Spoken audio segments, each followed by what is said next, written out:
আমরা আসলে তখন স্বভাবতই যে আনন্দের কান্না এসেছিল আমাদের। 5ই আগস্ট শেখ হাসিনার পালিয়ে যাওয়ার খবর কখন কিভাবে আপনি শুনেছিলেন, কোথায় ছিলেন, অনুভূতি কেমন ছিল? আসলে 5ই আগস্টের আগেই আমাদের অবস্থান ছিল। আমরা তো আসলে মোরালি সরকারের কাজের সাথে অ্যালাইন ছিলাম না। অর্থাৎ এই সরকার তো দমন নিপীড়নটাই তাদের আসলে রক্তের মধ্যে ঢুকে গিয়েছিল। তারা 5ই আগস্টের ঘটনাগুলা জাতির কাছে নতুন মনে হলেও আমরা তো 13 সালে দেখেছি যে তারা কীভাবে মানুষকে রাস্তায় গুলি করেছে।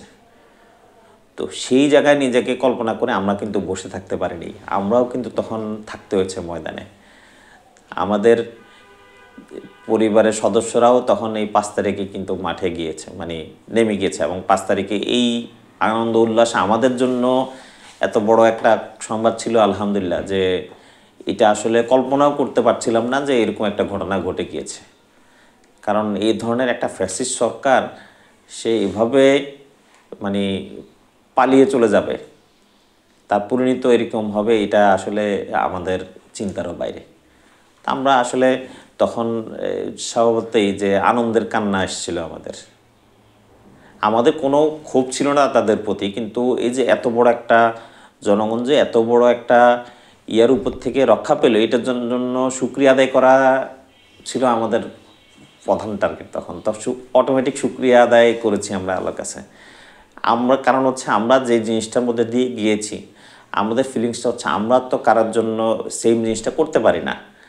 একজন অন্যায়কারী যদি তার উপর হওয়া অত্যাচার আরেকজনের উপর করে, তাইলে দুজনের মধ্যে পার্থক্য তো রইল না। তো এই জন্য 5 তারিখের পরে ফিলিংস আমাদের এটাই, বা 5 তারিখে আমাদের এটাই ফিলিংস হয়েছে যে আমার মনে হয় এই ধরনের কার্যকলাপের দিন শেষ। এটা হয়তো অনেকে ধরে নিছে যে যারা এই ধরনের কার্যকলাপ করেছে তাদেরকে জনগণ ছেড়ে দিবে না। হ্যাঁ, ছেড়ে দিবে না ইন সেন্স আইনের ন্যায় প্রতিষ্ঠার অর্থে, যে তারা ন্যায় বিচারের আওতায় আসতে হবে। কিন্তু তাদের উপরে আমাদের ক্ষোভটা আসলে ওভাবে ছিল না, কারণ আমাদের আল্লাহর কাছে আমরা চেয়েছি দীর্ঘ সময় যে এই ধরনের ঘটনা অবসান হোক, সেটাই হয়েছে আলহামদুলিল্লাহ। আচ্ছা, আগামী বাংলাদেশ কেমন হবে বলে মনে করেন? এটা নির্ভর করছে আমাদের সবার চেষ্টার উপরে। আমি যেটা বললাম যে যাদের উপরে এই ধরনের ঘটনা ঘটেছে, তারা যদি মনে করে যে এই ঘটনাগুলো মানে তারা অন্যদের উপরে ঘটাবে, তাহলে আসলে এই ঘটনা চলতেই থাকবে। এবং আদতে আপনি যে ন্যায়ের পথে আছেন, বা আপনি যে একটা ঘটনার জুলুমের শিকার, বা আপনি যদি নিজেই মজলুম হিসেবে নিজেকে দাবি করেন, আপনার দ্বারা কিন্তু আরেকজনের উপর জুলুম করা সাজে না। এবং রাষ্ট্র বলেন, আমাদের ধর্ম বলেন, সব কিছুর কিন্তু একটা আইন আছে। তো ধর্ম রাষ্ট্র দুইটারই আইন যদি আমরা চিন্তা করি, যে আপনার উপর হওয়া সংগঠিত একটা ঘটনা আপনি আরেকজনের উপর ঢালাওভাবে আরেক গোষ্ঠীর উপরে চাপিয়ে দিতে পারেন না।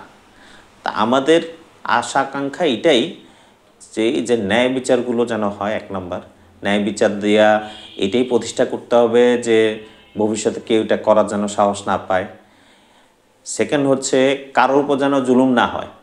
এই ঘটনাটা আরেক গোষ্ঠীর উপর ঘটবে, বা যারা হচ্ছে এখন ক্ষমতায় নাই তাদের উপরে আবার পুনরায় ঘটবে, তাহলে আওয়ামী লীগ আর অন্যদের মধ্যে পার্থক্য থাকবে কি? তাহলে তো একটা বেটার বাংলাদেশ আসলে গড়ে উঠবে না। আমরাও চাই যে না, এই অবস্থা থেকে পরিবর্তন হোক। এত এত মানুষের জীবন যাওয়ার কারণে একটা পরিবর্তন আসুক। সেই পরিবর্তনটা যেন শুধুমাত্র ক্ষমতার পরিবর্তন না হয়, সেই পরিবর্তনটা যেন না হয় যে একজন চলে গিয়েছে আরেকজন আসলো। সেটা যেই হোক, সেখানে ব্যক্তি যেই থাকুক, কিন্তু যারা আমরা দেখছি যে এখন এই মানুষ যাদেরকে ভালোবাসে দীর্ঘদিন এই নির্যাতনের শিকার হওয়ার কারণে, সেই ভালোবাসাটা যেন তারা তাদেরকে ফিরিয়ে দিতে পারে।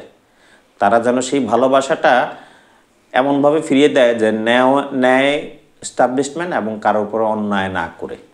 সেটার জন্য যদি জনগণ যে কাউকে বেছে নেয়, আমি মনে করি জনগণের খুশি হওয়ার কারণ, যে হ্যাঁ তারা মানে ন্যায়সম্মত একটা গোষ্ঠীকে তারা যেন বেছে নেয়, এটাই আমাদের প্রত্যাশা। এবং তারা যেন ন্যায়ের উপর থাকে যারাই ক্ষমতায় আসবে, এটাই আমাদের প্রত্যাশা। আচ্ছা।